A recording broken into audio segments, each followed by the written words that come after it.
Hi, Josh. Morning, Bear. Good morning. You all have done so much right and well defensively this year. What sort of gnaws at you as far as things that you wish you all collectively had done better as a group through 17 weeks? Well, I mean, obviously, I mean, the end game is wins, and that's the ultimate goal each week. And to play complementary football and do our part of that and win as a team. So obviously, when you fall short of that, that stings. And those are the things that that's big picture goal for us is each week to win, obviously, and then. Then you move on to the next week and you try to improve on the things that you're doing well, and the things that you're not doing well, you try to get corrected. And that's kind of the way we approach it. There's no question the run defense has been better this year than last year and was very effective during the 7 game winning streak. But you did give up a lot of rushing yards, obviously, Sunday. A lot of that was because Tennessee was leading throughout. You gave up a lot in the Buffalo finale last year. So do you emerge thinking our run defense is good enough? Well, again, I mean, you don't really look at things, I mean, at this time of year, our focus right now, and it has been for the last, I don't know, 6, 7 hours this morning, has been on the New England Patriots. So, we went through the Tennessee film on Monday and Sunday night. Looked at some things that we could do a little bit better or a little bit differently. Looked at some of the things that we were doing well. Tip your hat to them. They had a good scheme. They're coached well. They played well. Again, our focus is correct the things that we can correct, and move on and get ready for New England, who's another tough opponent. We know they're going to run the ball, and we're excited for the challenge this week. Thanks. Welcome, David. Hey, Josh. Yeah, on that run defense, it had been so good for so many consecutive weeks, and then this was the first time in a long time where it looked the way it did. What were some of those factors that you did identify in reviewing the game as to why it took that drop off? I mean, some of it, could be a little bit scheme related where we're trying to create negative plays. Some of it is, them staying ahead of the chains and, staying on track and, not being able to really get them into situations where they need to throw the ball. And, and then some of it, like I said, is scheme issues. And then some of it is, just fundamentals and techniques. And, so those are the things, like I said, that, when you review the film, you try to correct all those, and then you get ready to play, New England, who's a very good run offense. They can throw the ball. They do a lot of things. They're very multiple. They're very well coached. They got very good players. They got a very good offensive line, very similar to the team that we saw last week. Their receivers all block well. They all play hard. They're a physical, tough team. They're going to play for 60 minutes. So again, we have a big challenge in front of us this week. So that's kind of really where our focus is.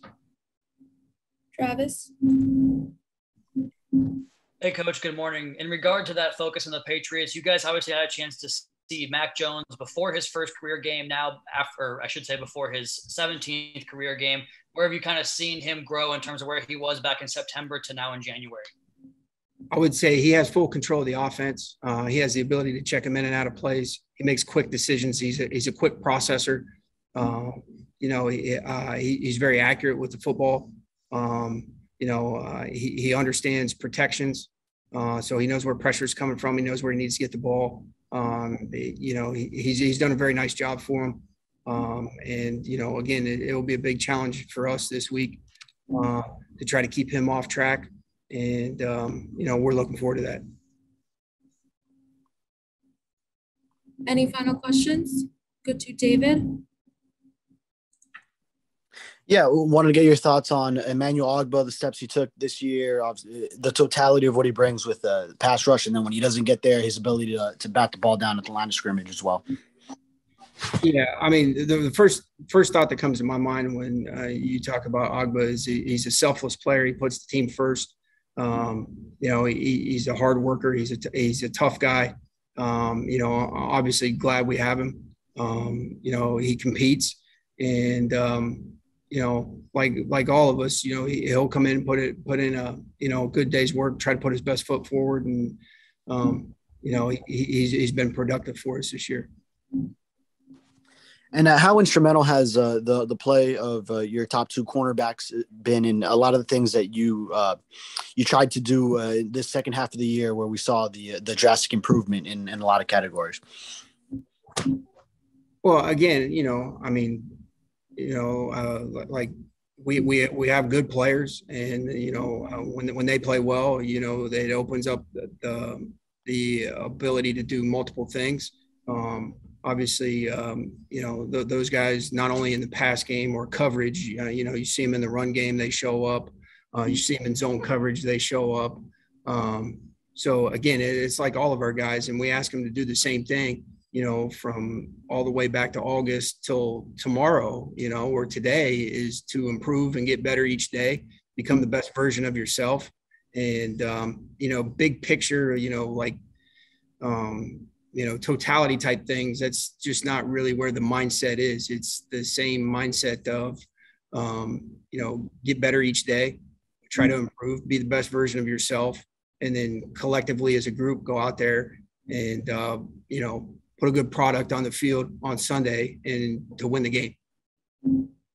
Barry? Josh, I know your focus is entirely on New England, but I thought I'd give it one last try on one thing in particular. In terms of keeping in perspective what happened to your defensive group Sunday, giving up 198 rushing yards, it followed 7 really good games. Do you look at that game, if you're willing to engage in this sort of discussion for a second, do you look at that game and say our defensive front is not physical enough against power teams? Or do you look at that game and say we shouldn't form that conclusion because we put good things on tape for 7 weeks?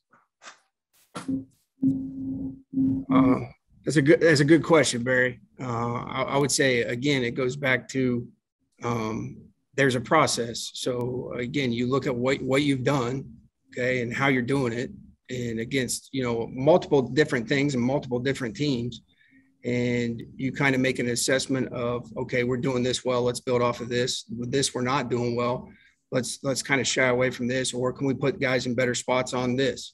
One thing, our guys play hard, they'll fight to the end, they're always going to play competitive.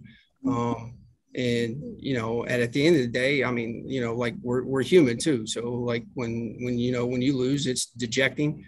You put a lot into it. You put a lot of effort, work, energy, time, and when those things don't go your way, obviously you don't enjoy it. But, again, like we've talked many times, like the reason why I love football so much is because it really kind of relates or correlates to life. Sometimes you get knocked down, and all of us have experienced loss or, tragedy. And, sometimes you got to push forward, put your foot in front of the other, for others. And, that's why I like football, because, when you sign up for that, you're a part of something that's greater than yourself. We've got a lot of good guys, a lot of mentally and physically tough guys in our locker room. We're excited about the challenge this week for sure.